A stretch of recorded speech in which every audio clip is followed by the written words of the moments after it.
We're back, and this is Tina and Friends, and Larry Harrison is our insurance guy, and of course Anthony Barney, Tony as we call him, is our legal eagle. And we were talking about Medicaid, and okay, so you say maybe, let's just for numbers, say we've got 500,000 people on Medicaid in some state.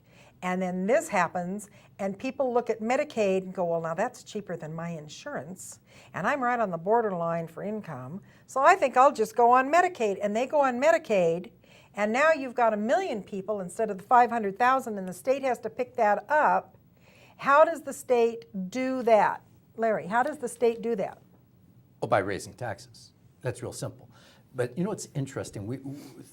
Through the months and almost years now that we've been talking about healthcare reform, with this administration, obviously we've been talking about it since the 70s, is access to healthcare.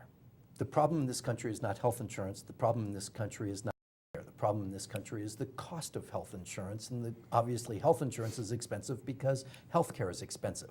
And now we are going to be seeing less and less access to doctors, hospitals, and there was a national chain that has a billboard out that says no new prescriptions for Medicaid and Medicare. Yes. That is CVS. access, folks. CVS, I think, said that they won't take it anymore. So no new prescriptions. So what does that mean? I mean, people can't get their prescriptions there? That's what, when we hear these terms out there, and access to care is one of those phrases. Okay, so if you can't go there, you can go someplace else. So are they deliberately squeezing certain pharmaceutical companies out or certain drugstores out in order, because God knows they just like to control everything.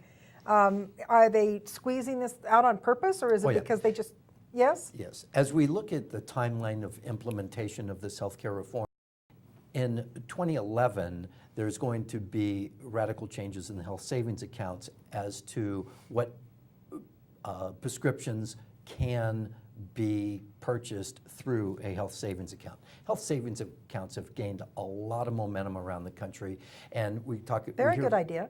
They're great ideas. Yeah, they're a great idea. Consumer-driven healthcare, where you have a high deductible. It's like your automobile insurance. People try to make it difficult. They're not difficult.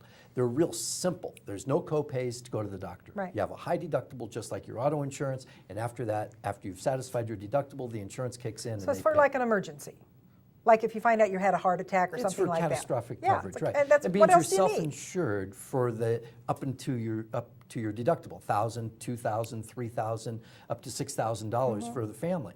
You can have a $6,000 deductible where everybody in the family is putting money into that one bucket. Right. But Larry, what incentive would you have to set up a health savings account with a public mandate to purchase insurance?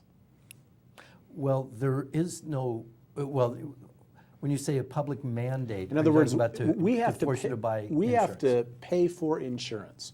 What is the benefit of having a health savings account if you can just basically join the public mandated insurance the exchange program of some sort? Correct. Well, we're going to have to see how these exchanges work.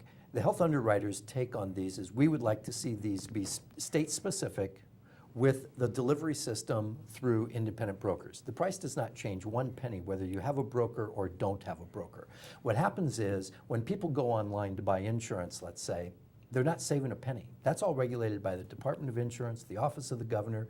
Nobody can sell you health insurance for a penny less than somebody else. What they don't get when they go to my website is they don't get me. They don't get my staff. They don't get a professional that can help them find a plan design that meets exactly what they are. Everybody's needs are different. Some people need maternity. Some don't care about that. We're coming up on a break. I hate to say this because it's really such a good conversation. But we're going to take a break and we're going to come back, and we've still got some more conversation about this. I know it's all about insurance. We'll be right back.